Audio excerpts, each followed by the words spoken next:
Hey guys, today we have a special treat. I am going live with Austin Pancner, and Austin is otherwise known as the functional musician. So I'm really excited to have him here and talk about what he's doing in the musician's health and wellness space. How I came across, well, I don't remember how I came across Austin. We've been doing this for a while, but Dr. Jen and I were able to interview him recently on the Tuned and Strong podcast. And so we're going to have a live version with him here in just a second. And he's going to talk about what's going on in his world. We're going to do some alluding to the episode. And if you want to watch that episode, you can do it now. It's not out on regular podcast platforms yet, but you can watch it on YouTube, and I will drop the link to that YouTube channel soon when we're done here. But if you go to Music Strong Fitness Training on YouTube, click under playlists, you will find the Tuned and Strong playlist, and that is where we have everything up to date. And Austin's is coming up soon, plus you can watch us. And I think his is coming out on wherever you guys get your platforms, or wherever you get your podcasts. I think it's coming out in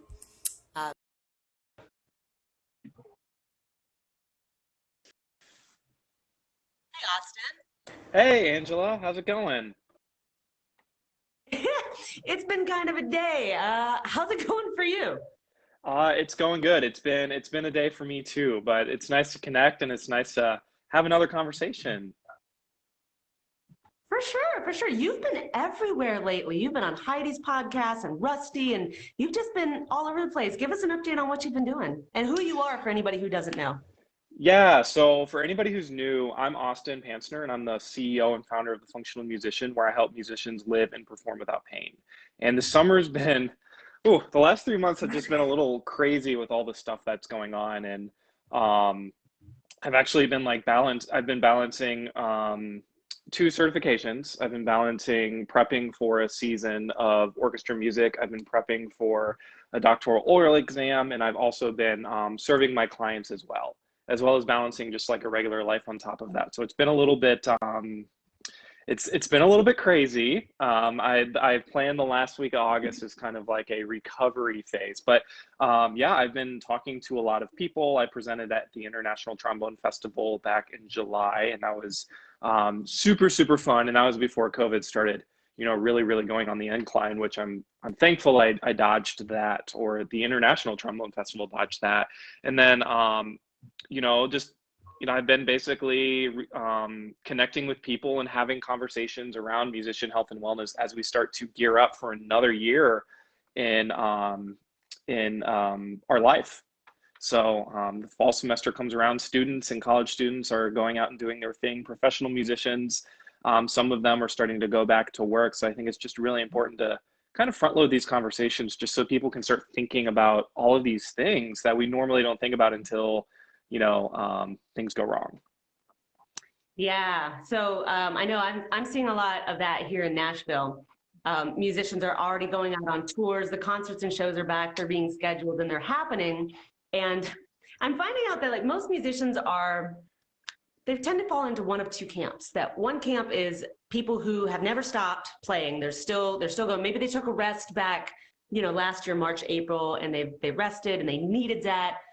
But then they've pivoted to finding new ways of making income and they haven't quit playing. And then there's like another camp of musicians that have just kind of not really done a whole lot.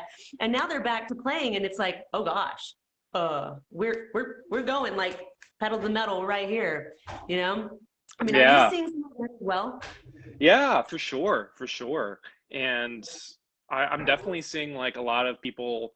I throw in a couple of other camps too. I'd throw in the camps of people who are really approaching this in a very, very smart way. Their build up period. They recognize that there is a build up period, and sometimes too, we get this idea in our head, like, okay, like we'll definitely have like enough time to build back up. But if you've never taken a prolonged break before, which there's nothing wrong with just taking 6 months off your instrument, if like you're in your mid 30s or your mid 40s or even your 20s and you've never had a break before, like it's pretty rejuvenating. But also, like, if you've never really done that before, you don't know what your buildup is going to be. And there are people Right. out there who are asking for help, who are getting regular lessons with people and slowly building back up. And there are the people that Mhm. are waiting for things to happen again. And I think the Yeah. danger here lies, or one of the dangers that we have to start thinking about is just like, what happens if you get that call next week, you still haven't built back up, and you get 4 or 5 freelancing opportunities. Are you going to say no to that? Probably not.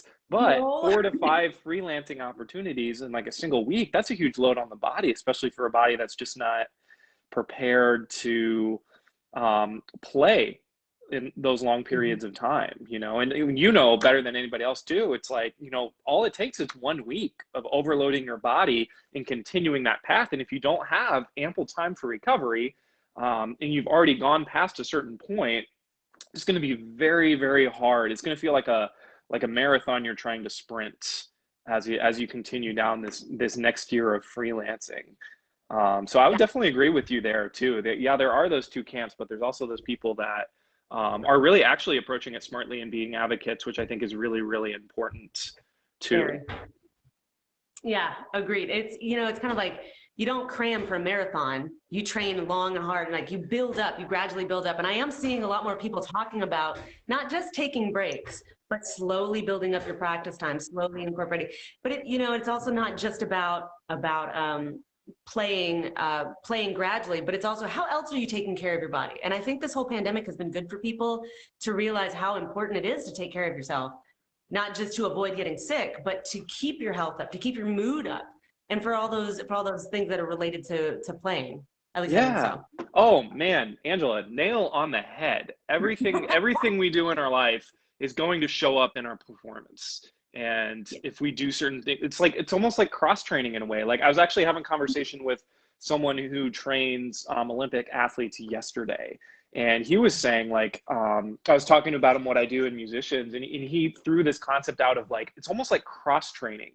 Like Yeah. we do certain things outside of our performance to benefit our performance so we can perform at a high level and stay healthy. And it'd be like if a marathon runner was going to practice rowing or practice deadlifting or practice squats. Those are essential cross training techniques that benefit and are essential for someone who is going to be successful in a marathon. And it's another reason why soccer players too, they don't just go run out and run miles and miles and miles. They strength train their upper body too. And I think this is really important to just start. I think this like I resonate with that so much. And I can't tell you how many people that I talk to don't have some type of regular routine or regular health and wellness routine outside of their performance. And as a result, that does start to bleed into that practice room. And then it starts becoming super amorphous. And then, all the thoughts happen, all of the thoughts. Yeah. Yeah. Well, I mean, if we, like you said, a soccer player doesn't just go out and run. They cross train because but if you think like I only play trombone and I don't cross train, what's going to happen at some point? And that's kind Right. of where like this is where we talk about our musicians, athletes or not. Heck yes, we are. And we were talking about this on another podcast episode. We had somebody say, excuse me, we had somebody say, "Oh, we're athletes of the small muscles." And I'm like, "No, we're not. No, we're not. You use your entire body to play your instrument. You don't just Mm-hmm. use your fingers or your lips or your neck. You use your core stabilization muscles. You stand to play. Your hips have to be involved, et cetera, et cetera, et cetera, right?" Yeah, it's a whole system. It's a whole system. Exactly, exactly. So I'm really keen on getting rid of that whole "we're small muscle athletes." No, we're not. No, we're not. Let's treat ourselves like regular athletes and get that care that regular athletes also get. So I'm glad to see that you're also seeing that people are taking the time to take care of themselves that way as well. It's super important. So Yeah, what for sure. Ooh. what so what is it that you do in the musician's health and wellness space? Can you describe a little bit about what you do? Yeah, so to just like sum it up in one sentence is I live and help musicians perform without pain. But to expand on that, what I do is I really envision myself as a tra- uh, I really vision myself as like a bridge from post physical therapy rehabilitation into something that's really, really sustainable and something you can build upon for the rest of your life. And I think this is a conversation that I actually haven't had a lot. This is something I've really been diving into and really just thinking about over the summer is like, what is my role? Where do I fit? What exactly am I really, really good at?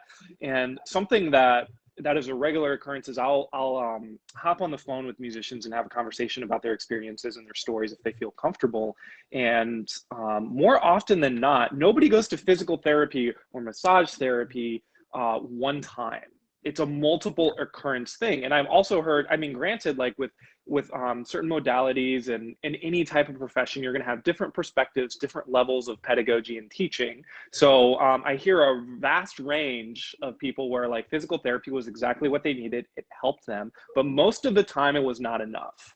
And I think something that we have to start, or at least something that I need to have to start having a conversation more of is transitioning and continuing your health and wellness journey after your pain subsides. Because if we want to sustainably keep that away, that actually comes down to your lifestyle habits. It comes down to your movement patterns. It comes down to how you treat your body and your mind outside of performance. So for me, I really help build that health and wellness foundation for musicians. And like my entire goal is like, I have a 3-month program, and within 3 months, I want to help you at least give you a foundation that you can build upon and you can continue to develop and improve on for the rest of your life. So you don't have to constantly revert back, constantly become inflamed, but rather you're inspired and you can hold yourself accountable through your own health and wellness because you have a great understanding of what's going on and why is it happening and what can I do differently to actually make sure I can optimally recover before my next performance, or how can I make sure that this doesn't build up so I don't get injured again. And I think that's just something that's just not talked about a lot. So I'm a huge fan of physical therapy, especially if you're someone who actually gone through a pretty catastrophic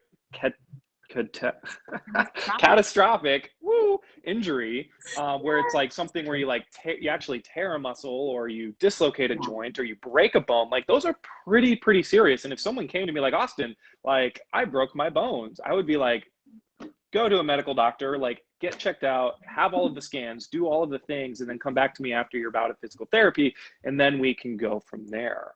But I think it's just so important to recognize that, you know, we can't go to people to fix us, right? And as soon as we start going to people to fix us, you end up putting the accountability on someone else. So after that therapy is done, if or it did not help, you are not really going to do much else. That stuff is just going to happen again. It's just a matter of time. And if it usually happens again too, as you know, with your experience, as I've read with blog posts, with your experience with your clients, it's like it comes back bigger and stronger, and it affects much more of your mental and physical health than it did before.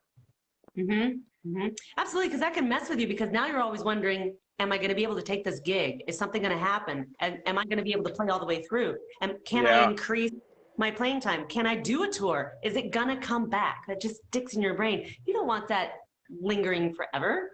You'd like to be done. Yeah. And when you're in a performance situation, you got to focus on the music and the environment and the moment. Like what's that performance going to be like if you're just sitting there thinking like, oh my God, I hope I get through this. I hope I get through this. And I've definitely been in those situations before too. And did I make any music? You know, I don't think I did. It was just survival at that point. I think we've all been there at some point. We just like, I just got to finish the gig and then I can rest. And then, but after you rest, did rest actually fix the problem? If there's an underlying cycle of dysfunction here?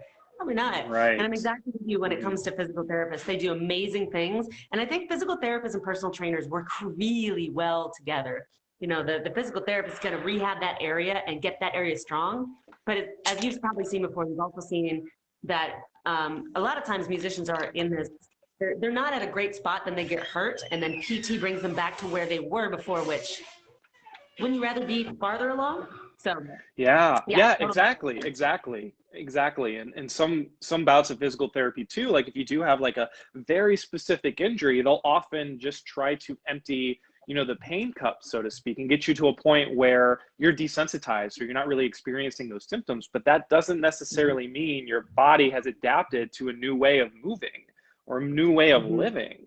So it's like, Exactly. yeah. And it's like, if we remember going back to like what we were talking about, like the body being a system and working together as a unit, like let's just imagine the Mhm. body as a system of systems where there are little systems in a big system.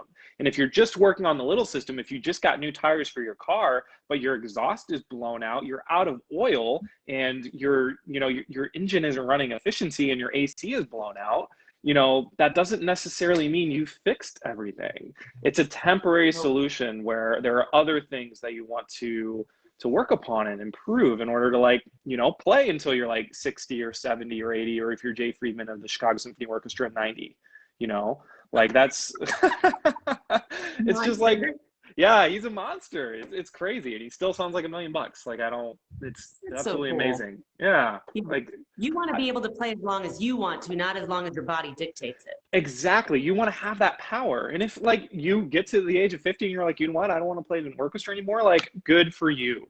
Like I Yeah. would rather have passionate people in an orchestra than people who hate their life, because those types of people and being around that energy, it's just like so it saps the energy away from you. And that's just not a fun thing to do. Definitely not. Well, Austin, I've got a client here just a second, so I'm going to have to run. But where can people find you? We know that your podcast episode is up, and I'm going to drop the link wherever we're going to share this. I'll drop it below so people can find you and they can watch that. But where else can people find you? Yeah, so if you want to check me out, go ahead and go to Instagram. I'm at The Functional Musician. And I do most of my content. I post pretty regularly. Every Monday, I post a mobility exercise video, Mhm. some type of routine that you can add to your life to just start moving on a daily basis. And I also have a private Facebook group, Perform Without Pain, The Functional Musician. You can check that out as well. And also you can check me out at thefunctionalmusician.com. Beautiful. Perfect. Thank you so much for joining me today, and thank you for being on our podcast. We really Yeah, of course. appreciate It it. was my pleasure. And it was awesome having that conversation. I look forward to continuing that conversation another time. We had a lot of can of worms that I want to open next We time. didn't finish it. That's why it says part one, because part two will happen at some point. That's right. Yeah. Well, Angela, it's good to see Uh, you. Thank you. Likewise. All right, take care.